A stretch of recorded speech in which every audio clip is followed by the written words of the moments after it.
할렐루야. 날마다 말씀 붙잡고 사시는 여러분들을 사랑하고 축복합니다. 오늘 하나님께서 우리에게 주시는 말씀은 사사기 9장 26절에서 45절까지 말씀입니다. 에벳의 아들 가알이 그의 형제와 더불어 세겜에 이르니 세겜 사람들이 그를 신뢰하니라.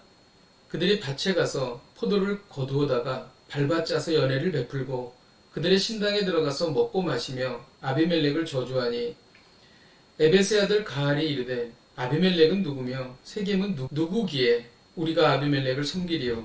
그가 여룹바알의 아들이 아니냐. 그의 신복은 스불이 아니냐. 차라리 세겜의 아버지 하몰의 후손을 섬길 것이라.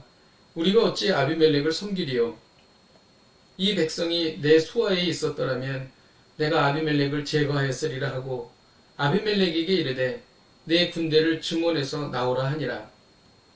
그 성읍의 방백 스불이 에벳의 아들 가알의 말을 듣고 노하여 사자들을 아비멜렉에게 가만히 보내어 이르되 보소서 에벳의 아들 가알과 그의 형제들이 세겜에 이르러 그 성읍이 당신을 대적하게 하니 당신은 당신과 함께 있는 백성과 더불어 밤에 일어나 밭에 매복하였다가 아침 해 뜰 때 당신이 일찍 일어나 이 성읍을 엄습하면 가알 및 그와 함께 있는 백성이 나와서 당신을 대적하리니 당신은 기회를 모아 그에게 행하소서 하니 아비멜렉과 그와 함께 있는 모든 백성이 밤에 일어나 네 때로 나누어 세겜에 맞서 매복하였더니 에벳의 아들 가알이 나와서 성읍 문 입구에 설 때에 아비멜렉과 그와 함께 있는 백성이 매복하였던 곳에서 일어난지라.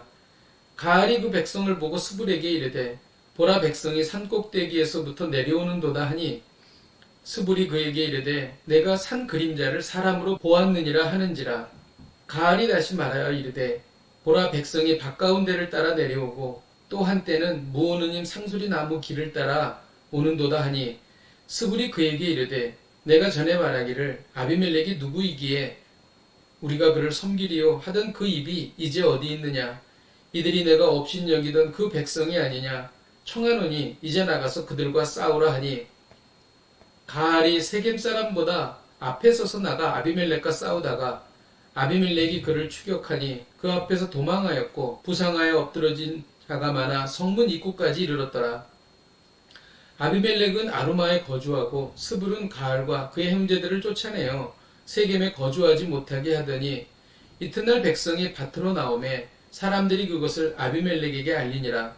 아비멜렉이 자기 백성을 세 무리로 나누어 밭에 매복시켰더니 백성이 성에서 나오는 것을 보고 일어나 그들을 치되 아비멜렉과 그때는 돌격하여 성문 입구에 서고 두 무리는 밭에 있는 자들에게 돌격하여 그들을 죽이니 아비멜렉이 그날 종일토록 그 성을 쳐서 마침내는 점령하고 거기 있는 백성을 죽이며 그 성을 헐고 소금을 뿌리니라. 아멘. 아비멜렉은 세겜 사람들의 추대로 인해 세겜에서 왕이 되었습니다. 아비멜렉은 세겜과 연합하여 자신의 아버지 기드온의 아들 70명을 죽였습니다. 그러나 하나님은 악한 영을 보내시어 아비멜렉과 세겜 사람들을 싸우게 하셨습니다.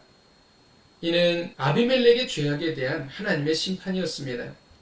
이후에 아비멜렉은 여인이 던진 맷돌 윗짝에 머리를 맞아 죽게 됩니다. 이 모든 말씀은 역사상 일어났던 권력투쟁의 전형을 보여주고 있는 것입니다. 세겜 사람들이 처음에는 아비멜렉을 따랐으나 이제는 가알이라는 사람을 따르고 있습니다. 세겜 사람들은 마음이 변했던 것입니다. 군중의 마음은 시시때때로 변합니다. 대중의 마음이나 인기에 연연하지 마십시오. 이는 마치 바람에 흔들리는 갈대와도 같은 것입니다. 권력을 잡아도 항상 대적자가 나타난다는 것입니다. 세겜 사람들은 아비멜렉이 자신들에게 도움이 되지 않자 이제는 가알을 세워 아비멜렉을 대적하게 한 것입니다. 또 권력투쟁 중에는 항상 배신자가 나타난다는 것입니다.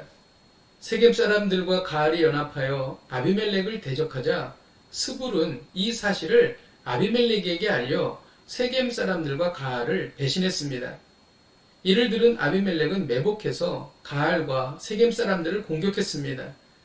세겜 사람들은 이전에 아비멜렉을 도왔습니다. 그러나 이제는 아비멜렉과 싸우고 있는 것입니다. 어제의 친구가 오늘의 적이 되는 것입니다.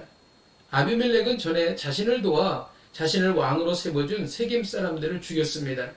42절에 보면 세겜 사람들이 밭으로 나왔다고 말합니다. 지금 세겜 사람들과 아비멜렉이 전쟁 중인데 이들은 일을 하려고 밭으로 나온 것입니다. 이들의 무지는 결국 죽음을 초래했던 것입니다. 세상은 자신들의 심판의 때를 알지 못하는 것입니다. 아비멜렉은 종일토록 그 성을 쳐서 점령하고 백성들을 죽였습니다. 그 성을 헐고 소금을 뿌렸습니다. 소금을 뿌린 것은 그 성이 다시는 회복이 불가능하도록 하는 저주의 행위였습니다. 이것이 바로 인간의 권력 투쟁의 역사인 것입니다. 이 악순환의 고리를 어떻게 끊을까요? 우리는 아비멜렉이 그 성에 소금을 뿌렸다라는 말씀을 통해서 영적인 통찰력을 얻습니다. 소금은 부패하지 않게 하는 것이지요. 그래서 예수님께서는 우리에게 빛과 소금이 되라고 말씀하시기도 하셨습니다. 이 악순환의 고리를 끊는 것은 예수 그리스도의 보혈로 죄를 끊어버리는 것입니다. 우리가 살아가면서 많은 사람을 만나지만 배신하기도 하고 또 배신을 당하기도 합니다. 예수 그리스도의 보혈을 우리의 심령에 뿌린다는 것은 먼저 예수 그리스도의 말씀을 믿는 것입니다. 특별히 예수 그리스도의 십자가와 부활을 믿는 것입니다. 그리고 예수 그리스도를 받아들이는 것입니다. 그러면 예수 그리스도의 영이 우리 가운데 들어오는 것입니다. 예수 그리스도의 보혈이 충만하게 임하는 것입니다. 그러면 우리가 변하고 거룩하여지고 그리고 배신과 심판의 악순환의 고리를 끊게 되는 것입니다. 기도하겠습니다. 하나님 아버지, 저희의 힘으로 할 수 없습니다. 그리스도의 보혈로 뿌려주시옵소서. 그리하여 우리가 배신과 심판의 악순환을 끊게 하여 주옵소서. 예수님의 이름으로 기도하였습니다. 아멘. 할렐루야. 오늘도 이 말씀 붙잡고 승리하십시오.